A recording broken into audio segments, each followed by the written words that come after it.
Pangeran Sambernyawa, raja yang kebal senjata. Pendahuluan, kisah sang pangeran yang ditakuti musuh.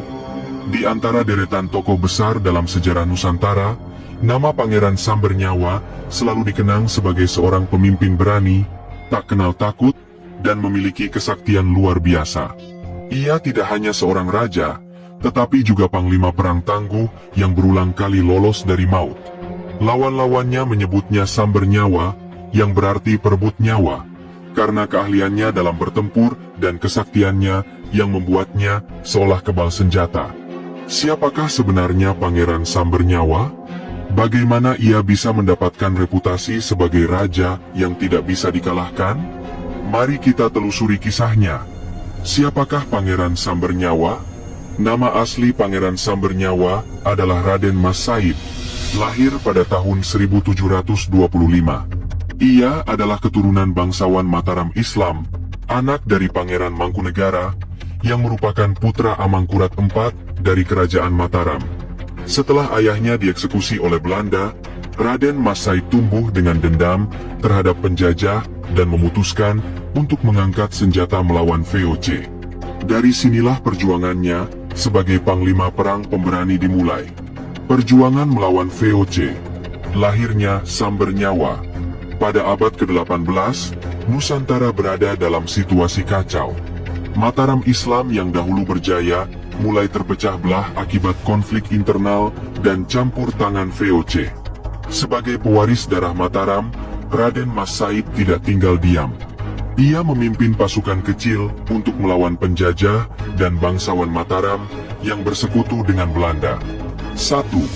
Perang gerilya melawan Belanda.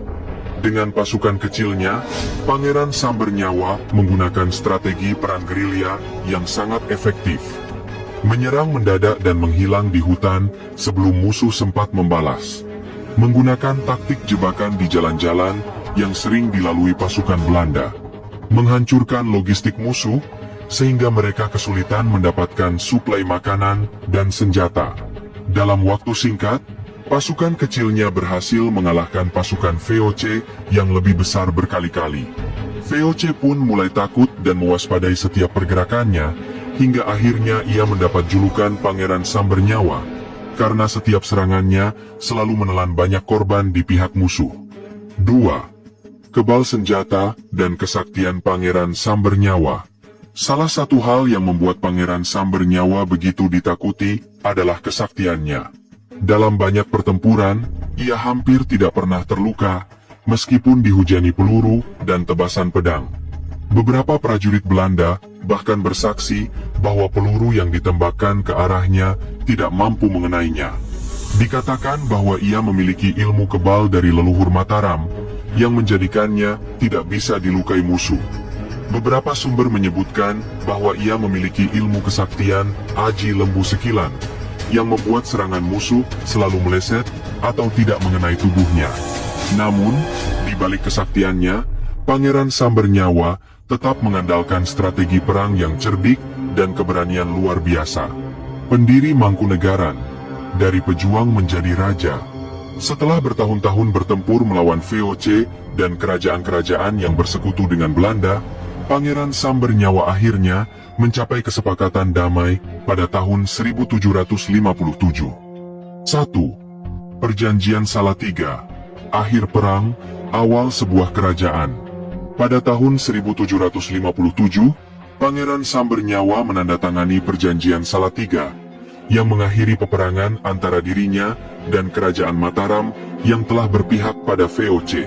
Sebagai bagian dari perjanjian, ia diberikan wilayah kekuasaan sendiri yang kemudian dikenal sebagai Kadipaten Mangkunegaran dengan gelar Mangkunegara I. Meskipun akhirnya berdamai dengan Mataram, Pangeran Sambernyawa tetap mempertahankan semangat perjuangannya.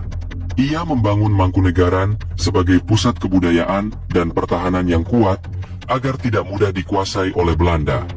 2. Warisan Pangeran Sambernyawa. Pangeran Sambernyawa tidak hanya dikenal sebagai pejuang yang kebal senjata, tetapi juga sebagai pemimpin yang bijaksana. Ia membangun sistem pemerintahan yang kuat di Mangkunegaran, dengan konsep yang lebih independen dibandingkan kerajaan-kerajaan lain yang sudah dikuasai VOC. Ia menulis Serat Wedatama, sebuah karya sastra yang mengajarkan ajaran moral dan spiritual bagi para pemimpin. Ia tetap mempertahankan nilai-nilai keprajuritan yang membuat Mangkunegaran memiliki pasukan yang kuat dan disiplin tinggi. Hingga akhir hayatnya pada tahun 1795, Pangeran Sambernyawa tetap dikenang sebagai sosok yang tidak pernah tunduk sepenuhnya kepada penjajah, meskipun ia akhirnya menjadi bagian dari sistem politik yang lebih besar. Mitos atau fakta, benarkah Pangeran Sambernyawa kebal senjata? Banyak orang bertanya-tanya, apakah benar Pangeran Sambernyawa memiliki ilmu kebal, atau apakah itu hanya mitos yang berkembang dari kisah-kisah heroiknya? Teori sejarah dan ilmu strategi